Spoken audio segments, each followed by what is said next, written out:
Assalamualaikum warahmatullahi wabarakatuh. Sebelumnya perkenalkan nama saya Putri Indah Lestari dengan NIM 2019-1090-1004 dari Prodi Teknik Pertambangan Universitas Jember.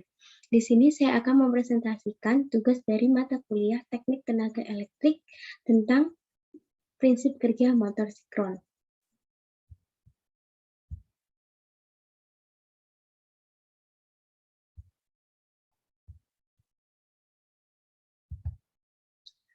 Motor sinkron ini merupakan motor sinkron yang mampu berjalan pada kecepatan konstan, terlepas dari beban yang bekerja pada motor sinkron ini.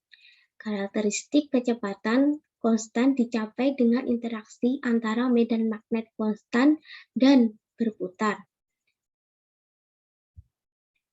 Motor sinkron ini adalah mesin dengan efisiensi tinggi dan terutama digunakan dalam aplikasi presisi tinggi.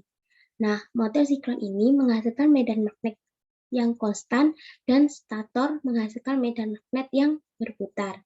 Kumparan medan stator dieksitasi oleh suplai AC 3 fasa.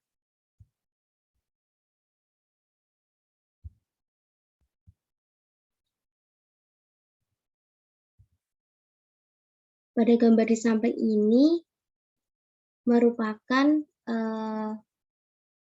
akan menghasilkan medan magnet yang berputar pada kecepatan sinkron.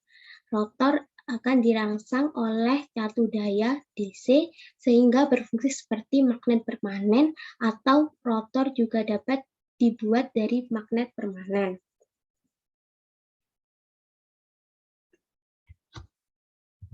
Gambar di samping ini merupakan interaksi rotor dengan RMF dalam versi yang diperlambatkan.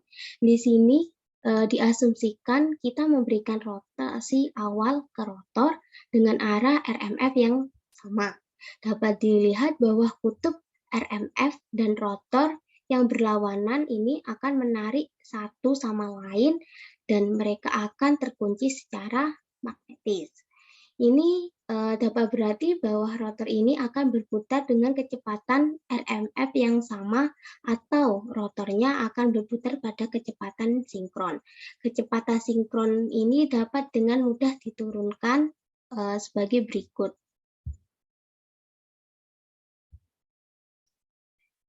Seperti pada gambar di samping. Hal ini berarti bahwa jika seseorang memiliki kontrol atau frekuensi listrik, maka kecepatan motor sinkron ini dapat dikontrol dengan sangat akurat. Tetapi jika rotor tidak mendapatkan putaran awal, situasinya ini sangat berbeda. Kutub utara rotor jelas akan menarik kutub selatan RMF dan akan mulai bergerak ke arah yang sama. Tetapi karena rotor mengalami inersia, kecepatan awal ini akan sangat rendah. Pada saat ini, kutub selatan RMF akan digantikan oleh kutub utara, sehingga akan memberikan gaya tolak-menolak. Akibatnya, rotor tidak akan dapat memulai. Atau motor sinkron ini dapat memulai sendiri. Untuk membuat motor sinkron memulai sendiri, maka pengaturan sangkar tupai dipasang dengan cerdik melalui ujung kutubnya. Pada kumparan medan rotor awal tidak diberi energi.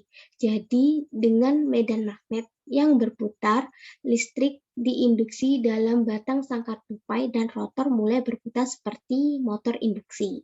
Ketika rotor ini telah mencapai kecepatan maksimumnya, kumparan medan rotor ini diberi energi.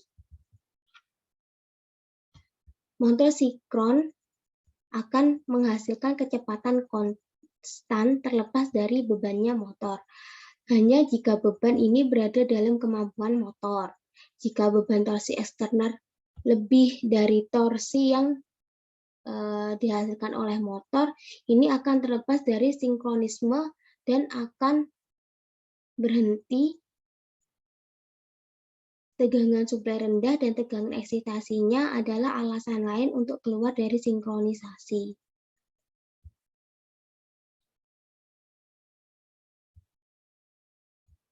Nah, ini merupakan penerapan dari prinsip kerja motor sinkron dalam bidang pertambangan. Yang pertama ada yaitu motor stepper.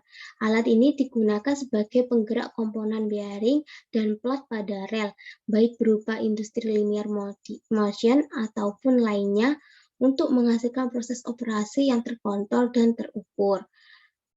Dalam proses penambangan, motor stepper ini bagian atap memerlukan peralatan penanganan material bertenaga baterai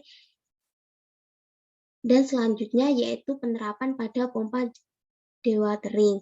Pompa dewatering ini merupakan jenis peralatan DC umum lainnya yang ditemukan dalam tambang bawah tanah. Pompa DC ini menerima daya listrik dengan memasang perangkat yang disebut NIP ke kabel trolinya.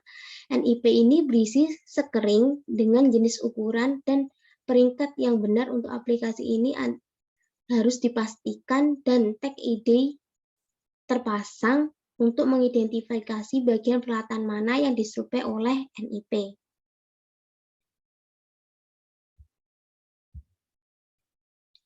Itu tadi penjelasan saya mengenai prinsip kerja motor sinkron dan penerapannya dalam bidang pertambangan. Selebihnya mohon maaf apabila ada kesalahan kata. Wassalamualaikum warahmatullahi wabarakatuh.